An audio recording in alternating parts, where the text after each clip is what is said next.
Her i Birk Ejendommen, der bruger vi GEIS både til vores APV og også til vores trivselsmåling.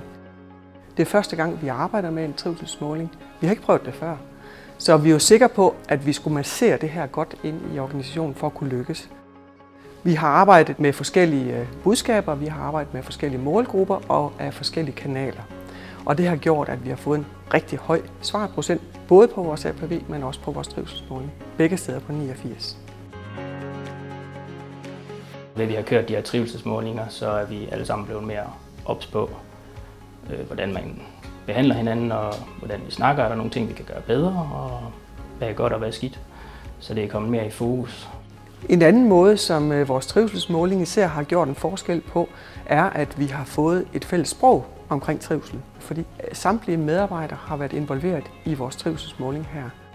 Man er blevet klogere på nogle spørgsmål, og man kommer til at tænke over nogle ting, man måske ikke lige tænker så meget over i hverdagen, men så kan man putte det i baghovedet og arbejde med det, så tingene bliver bedre både for en selv, men også ens kollegaer. De data, vi får fra vores APV-måling og trivselsmåling, dem bruger vi meget aktivt. Vi følger op, vi bruger handlingsplanerne til at sikre, at der bliver skabt en fremdrift, fordi det her er med til at forme vores kultur fremadrettet.